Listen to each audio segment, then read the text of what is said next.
It is wonderful to be here. Happy Pi Day. If you didn't know, 314. I'm a computer engineer at heart, so I had to mention it at any rate. You know, email marketing has always been, ever since the beginning of my career, has always stayed with me, no matter how much, whatever I've built or invested in terms of companies and leaders, there's always a fundamental and foundational aspect of marketing that email serves. And I'm going to prove a little bit of that to you today.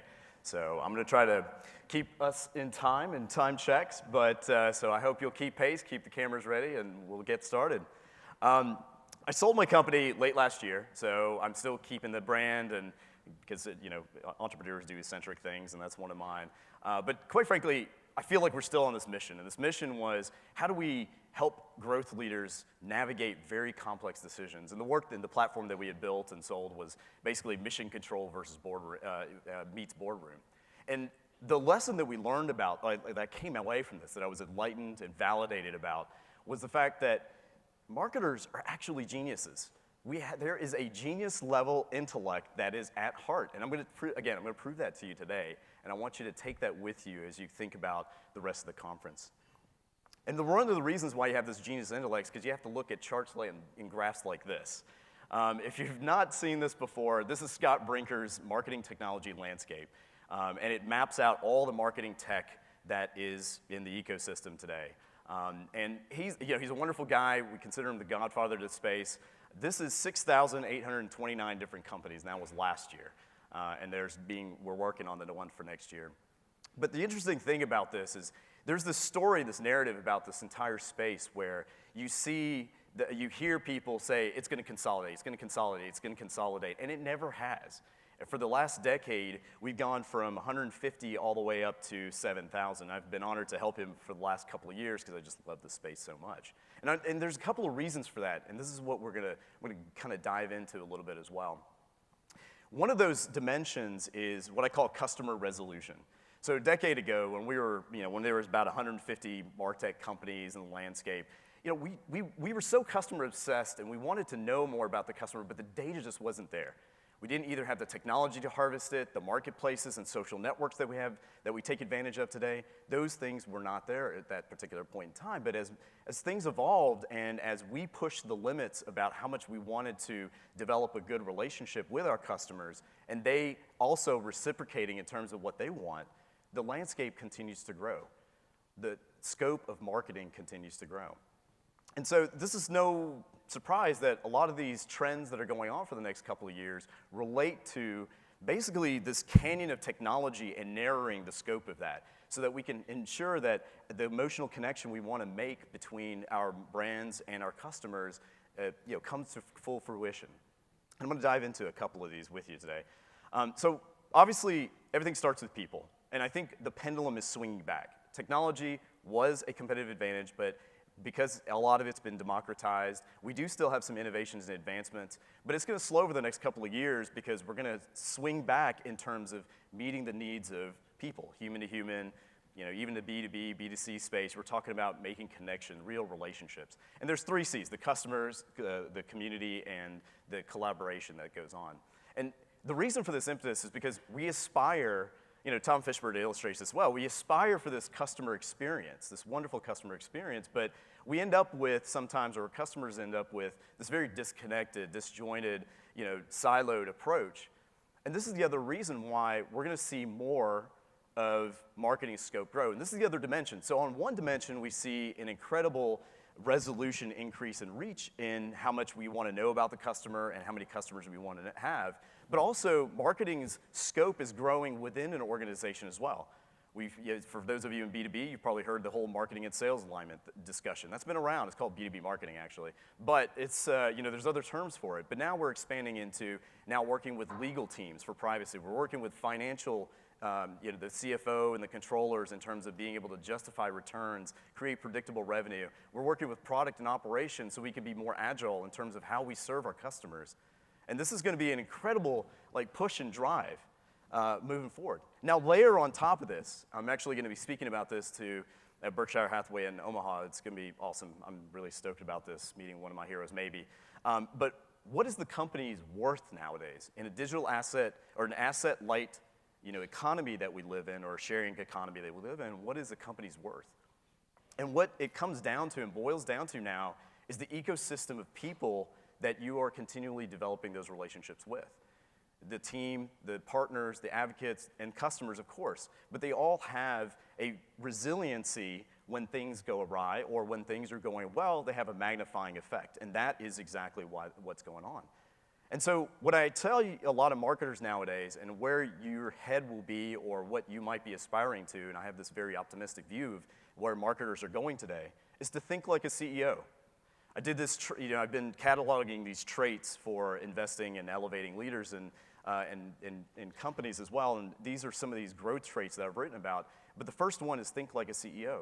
Think about what I just mentioned to you. You've got 7,000 technologies to deal with. You've got the entire company that you're probably at your disposal to better the experience that you have. And now on top of that, you have an external ecosystem that you're managing and understanding in terms of a marketplace. This is part of the reason why thinking like a CEO, even as an entry-level marketer, is going to be critical for how you progress and create that competitive advantage moving forward. So another aspect is data. And we're not going to call this DA. We're not going to have any kind of, I'm not trying to create a term. I'm not going to do that. I'm not going to do that to you all. But what I do want you to understand is that when we're talking about data, we talk about, a lot of times, a lot of companies are just hoarding data like there's no tomorrow. And they think the more data they have, the better their information and intelligence is. But if you walked into a room like this, is this really what you're hoping that you can mine from this? No, that's not really the case. Instead, what I want you to think about this, and this is part of the reason why CDPs have become very popular, is think about your data as a company asset. So if, let's say, intellectual property and maybe some of the services and products are taking a little bit of a backseat to this community ecosystem and this brand part of what the value that creates the multiples of a value in a company, then data is definitely going to be a core part of that. You're going to take data with you. But think about it this way. It's not just data. It's the intersections of data, just like connections of neurons in your head, right? It's one of those things where the flavor, the personality, the culture, that's actually going to be embedded in this data. And owning that and being responsible for it and mining it is going to be something you want to carry forward, especially in this very technologically eclectic stacks that you're having to develop or work with in this capacity. So the CDP Institute, I'm an advisor there. It's run by David Robb. Some of you may know him from the email marketing automation days, and we're trying to shepherd a lot of that to some great info there. So, of course, we joked about this with David yesterday. We talked about, what's hotter than data is AI, right? And I'm not going to go into too much details, but it has become so hot. And I used to work in the defense, energy, and financial world before getting into marketing with it. And a lot of the concepts are what's old is new again, but it's been democratized, and we're excited about that. And I think it's a good thing that more of us have this in our hands as we start to try to figure out how to scale our culture, our relationships, and our personalities as we go to market. But one thing to keep in mind is that AI out of the box is just a baby with an encyclopedia. You still have to nurture it. You still have to give it context. You have to help it understand empathy. You have to help it understand ethics. And actually, even rule-based types of automation that you're doing today, you're doing that right now. And that's why, again, it's important for you to kind of better yourself and understand yourself. Because we're not going to have an AI that's going to go run amok on its own. It's really going to be something along the lines of the assisted side of the house, where scaling you or enabling you is going to be the more powerful resource of what AI is going to bring to the table. So as you think about AI, think about how can this scale me, not just from doing the work, but in terms of helping me be smarter about what I do, or considering about how I can better collaborate with my teams or my partners that I'm working with on a regular basis. So, of course, I could not, I would be remiss if I didn't talk about privacy in some capacity or another, but again, a lot of this is what's old is new again. Marketing was designed to build trust. We've been doing this for a long time. And we constantly continue to kind of pendulum swing back and forth, and what we're doing now is, since we're getting to that sort of that Black Panther view of the customer now, we're starting to now have an opportunity to build more of that trust. I mean, I'm always asked, like, what's the best marketing book you should read? And I tell people it's How to Win Friends and Influence People. And they're like, isn't that like a 100-year-old book? And it's like, well, yeah, but those concepts still apply. And even Seth Godin, and I'm hoping someone else in this room, will write another book about potentially what a post-GDPR digital relationship world will look like. Because this is, so this is, again, back to your culture and whatnot. So the phrase I say is that with the people, data, and technology only magnifies the people, data, and processes behind them, right? So you can't, it's not going to fix problems within your organization automatically. It may shepherd you a little bit, but if you're doing things really well, the technology will magnify that. Even with AI, if you're doing things very poorly, well, guess what? You're just gonna be magnifying a bunch of, okay. So, and since our customers care about those experiences, it's important for us to continue to, set the tone about, even in, whether you're leading a team, whether you're leading a company or leading a project, to be able to, understand what that, how technology will really magnify what you're doing. Spend time with your operations. Get help. Get external help. There's nothing wrong with that to better yourself. You can never see, it's hard to understand yourself without getting outside perspective as a mentor, an advisor, or an agency or consultancy in some capacity or another. So remember, I talked about you all are geniuses, and I want you to say a phrase because I want you to own it. I have a beautiful mind. I have a beautiful mind, and you do. And I'm telling you, the reason you have that is because you do a lot of this in an intuitive manner. Who recognizes what these symbols are? What, in the branch of science, math? Does anybody know what this is from? You're gonna have to speak up. Calculus, thank you. So calculus is actually the study of constant change. What other discipline, something we're all involved in, also is a study of constant change? It's marketing. Seriously, we do some amazing work in our heads, and that's before we even use technology moving forward. And I call this marketing calculus. I'm literally introducing this to you all, so if this sucks, come tell me about it afterwards. But there's two parts to calculus. There's one part is integral calculus, which you may have heard as area under the curve. The reality is it's actually an accumulation of quantities. For marketers, it's an accumulation of relationships. Relationships that you haven't made yet, all the way to people who love you and will go jump off a bridge for you, right? The other part of this, this part of redefining marketing in a sense, or kind of enabling or enhancing this definition, is the differential side, which is we talk about instantaneous change, and for marketers that really relates to brand equity. With a single tweet, your brand could go skyrocketing or it could fall off a cliff. And you're needing to manage that sentiment. You're needing to manage that trust, the empathy, the awareness of what's going on. So if we could put the two together, we could say that the marketing can be redefined in what you do in your heads and what technology is magnifying within your heads or within your activities and actions is an accumulation of relationships coupled with managing the change in your brand equity. So an email marketing is actually a precision instrument in that capacity. And I'm speaking not because because I'm talking to a bunch of email marketers. I mean, seriously, I'm not joking. I carry the email marketing mindset with me because there is such a rich experience behind and understanding and insight through the exchange of email, both internally and externally.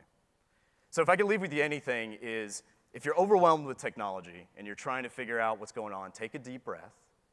Think about a good friend, a customer, an advocate, an advisor, a boss, and think about, now that you know this person, how would you actually interact with them in the first place? And that will actually shine a light to what kind of technology, how to prioritize them, and how to use them in the first place. So I look forward to continuing this conversation with you, and I'm going to pass the baton to the great David Daniels. Thank you, Don.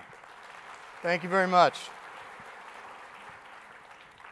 So you mentioned perhaps somebody writing a new book. So Jeannie Mullen, who's recently joined the Relevancy Group. So the Relevancy Group, we're a research advisory firm, also publish a digital magazine that you can get for free. But we wrote a book about 11 years ago, I think it was. So we have a new book coming out in the fall. So exclusive announcement here today. So I think there will be somebody will write something. Change, that's right? Fantastic. Yeah. There you go. So I'm going to throw a bunch of stats and data at you. Going to move sort of briskly through this, but our team is here. Should you have questions, I'll be here all day to follow up on some of these stats. So just to start with, the email is our digital fingerprint, right? It's Bank of America is not going to allow you to authenticate with your Snapchat handle anytime soon. So this sort of ensures that email is not going away. And our data suggests this, right? So consumers are using their email accounts every day. They're checking almost 89% are looking at their email daily. And when we look at it across age groups, it's not being replaced. by other digital communication tools. So email is that black bar, right? So it's pretty consistent across every age group.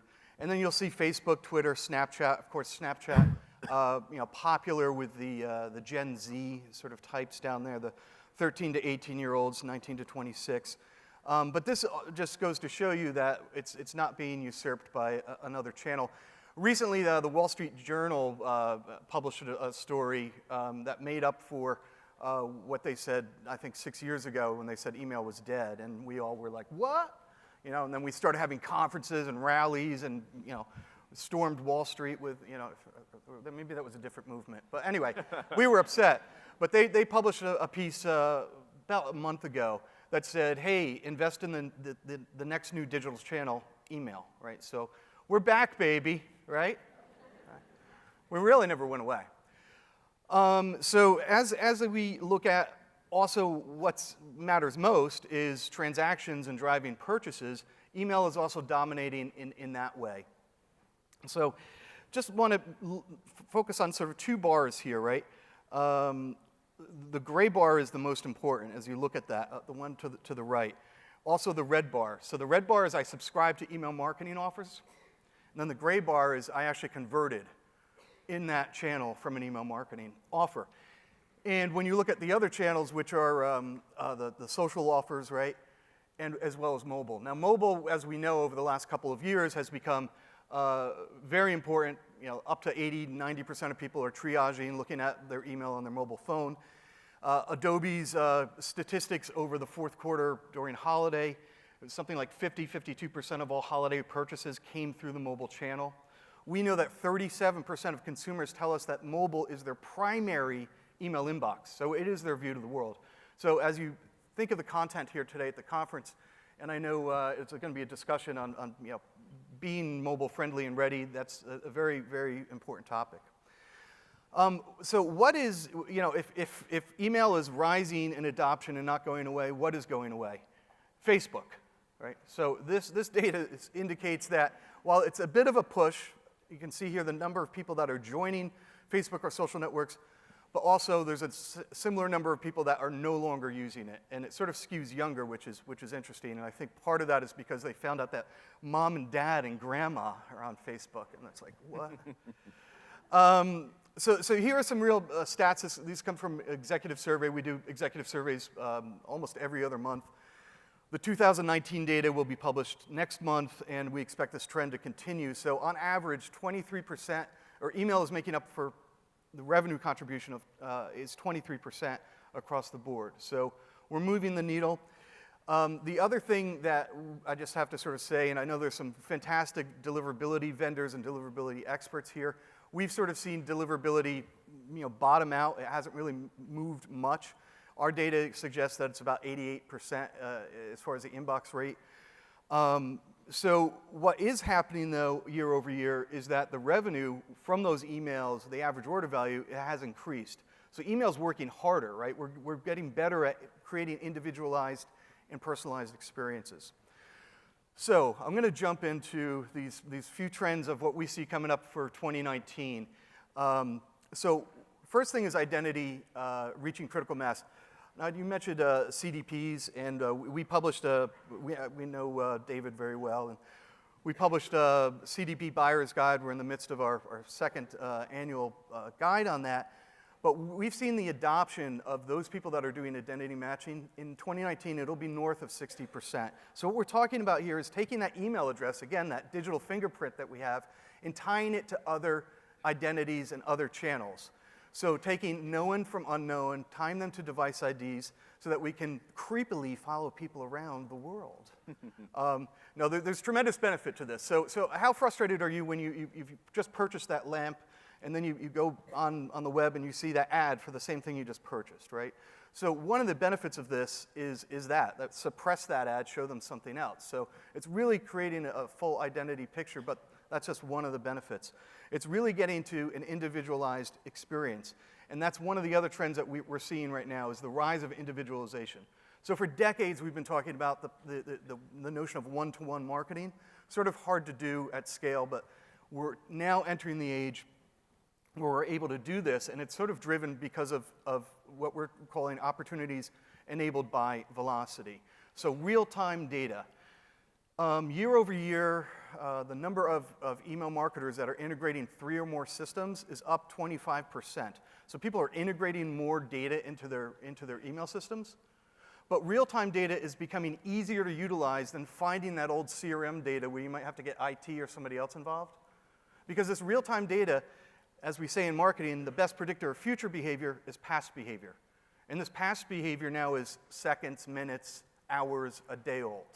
So we can capture people in flight using the identity management and build a robust profile and target those people, maybe not directly that minute, but be able to do it within a day or so. So we're seeing those things really optimizing experiences. Again, no presentation in 2019 would be complete without talking about AI or ML or AL. I like to sort of do the mashup, right?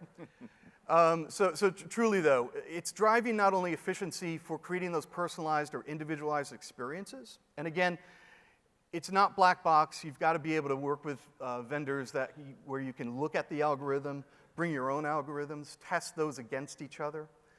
But what we're really starting to see, and our ESP Buyer's Guide will come out next month, and there's some really, truly interesting things that the ESP community are now doing to make your job easier. So using AI and ML for the marketer, so meta tagging things, creating templates on the fly, really cutting down on some of those production-heavy tasks so we can become more strategic. And when we've seen people that are using those individualized experiences, our data shows that they're driving more revenue. So we've done research of human-curated personalization versus AI-based individualization, and the revenues are higher. Lastly, I'll mention this notion of digital transformation. Woo! First buzzword of the day, or second or third? I've sort of lost count now at this point. But digital transformation, everybody's talking about it. It's really the same thing we've been doing for decades.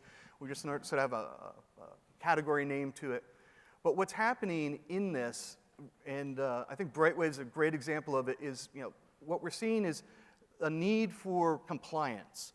So in the agency category, leading the charge with SOC 2 compliance, which is a really deep task to get ready for and have an outside firm say that you're compliant with all your data and all the movement.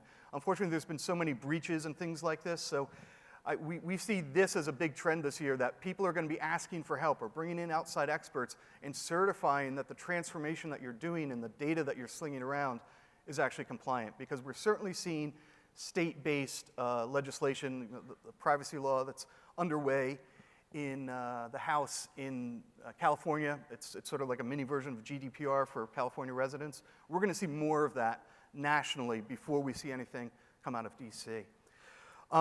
So with that, thank you. I think we might have a few minutes for questions. Great, thank you, Anand and David. Really interesting insight, and it's an exciting time. So you've got a captive audience here of people that are at all stages of their career, different types of technologies and roles and everything.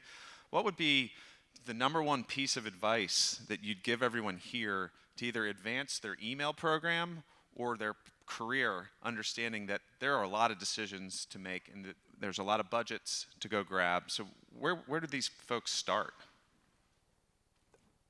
I would say, well, as far as budgets and aligning the organization. So there's still a lot of chaos within organizations. Our data suggests that marketers don't necessarily talk to other people in the organization like IT. That number is about 20% when we say we holistically look at things across social, mobile, display, every channel. So I think that would be the first thing, is to make sure the marketing organization across those sort of silos are unified, but then adding into that you have the buy-in from the CFO, right? If it's not going to get funded if email is not moving the needle, right? So we're seeing the financial aspects becoming much, much more involved in email than ever before. Thoughts? Yeah, I mean, I hate to be one of those, like, I agree, because I totally agree. But, I was mentioning this earlier, right? This idea of thinking like a CEO, this mindset is, you're not going to be running the company, but if you think about what would the company need to do in order to advance its brand And how would you do that through email marketing? So when you make those justifications, right, or you have data and you need to narrate that to other parts of the organization, what are the words they're saying? How are they talking about it? How are they thinking about that? And that's what you want to inherit. And sometimes it's just, I mean, to what David's saying, spend some time in different parts of the organization. They'll be surprised that you're there, and it'll be a pleasant conversation, and you'll take some real good empathy out of that, and hopefully get some more alignment and I agree. work your way up. I agree. Yeah, and we've got a great session later today because as email marketers generally, the language that we use and how we kind of position and tell the story about email marketing to the C-suite is really different than how you tell to your marketing peers, and I think we have a lot to gain on that, and that needs to continue to evolve, so we'll talk about that later. Anand, is there one area that you would say to go really all in 2019 to this audience within kind of the MarTech email ECRM world? Yeah, I think I know it sounds bland, but really getting into the data management and data aspects of it, because this concept that David mentioned, right, of stream analytics or stream data that you're being able to get has changed fundamentally how quickly you can react and how agile you're going to be. So not only are you going to be looking in a rearview mirror, you're going to actually get to a point where you're modeling things, and then you'll be forecasting things so that you can be ahead of the game, or at least you can open up new options when you're actually trying to determine what your next campaign should be or what group you should be going after. So it's sort of a broad spectrum of data, but it's really more of how to be more agile with that data and how to incorporate that into the work that you do. David, pick a different answer, though. No. I would say attribution analytics. So data is a part of that. But if we're going to move to this, or we are moving to this new world of individualization and sort of tying things across channels, it's gonna upset the apple cart in the sense of, it's not about last click anymore. It could be, time-based. There's a lot of different models. So I think measurement is going to change, and I don't think we're spending enough time as an industry looking at that, right? Yeah. So you guys have both had really varied and successful careers, and your paths are kind of wide-ranging. I think one of the questions that I get a lot, but from an advice standpoint, is it better to be a specialist in this really complex world, or is it better to be a generalist from a career standpoint? I'll let you go first this time. Okay. I started as a generalist. So I sent my first email in, I think it was 1989. We had a family business. It was selling computers, catalog business, CompuServe. So I started my career as a generalist, from taking the order, then calling purchasing, boxing it, putting it on the UPS truck, it did everything. That allowed me to be in a very interesting position when the internet really started to pop, where I could sort of understand the relationship between customer service and the whole sort of ecosystem. So I'm sort of partial to the generalist thing, but I don't know. Yeah, I also, my whole career has been I can't do just one thing, but there is a measured reason to be focused on something, to be known for that, right, within your organization, but you're also being very aware of everything else that's going on. So something that Scott Brinker and I kept talking about was, what does the shape of someone look like in that type of role? And he came up with the idea of T-shaped, right? So you generally are aware of what's going on, you have the relationships to help you figure that out, but then you're still specializing in certain things, especially earlier in your career. But as you grow in your career, you're going to be specializing in multiple things, or you're going to be known for multiple things, and maybe those things will come together. But I think if you're early in your career, specialize, be damn good at it, and then if you're kind of mid in your career or later in your career, then certainly generalize or find other ways to collide worlds. I like the T-shape there. That's cool. All right, last question as we wrap up here, guys. In 5 years, we fast forward to EIQ. What's one thing that we're going to be talking about then that's not on the agenda today? Any kind of robots. Awesome. Yeah. They'll actually be like making the email, That's kind of scary to everyone here. I think we'll be measuring. I know it's weird to think about this, and it's because I've had to learn this going from an engineer to marketer, but we're going to start talking about measuring relationships in terms of engagement, trust, empathy, or what are the metrics for that sit on top of everything else that we're doing, and how do we use that as a way to continually build our brands. It's around relationships. And just on a serious note, voice. I think we're seeing Yeah. that being utilized way more. So I think voice as a marketing tool or dissecting what we're hearing, I think that's going to be the next sort of treasure trove of I look forward to hearing about that during the Edge of the Inbox session in a couple hours. So. Oh, there you go. There we go. Well, on that note, gentlemen, thank you very much for the insight. Let's give it up for Anand and David. Thank you very much. Thank you. Thanks.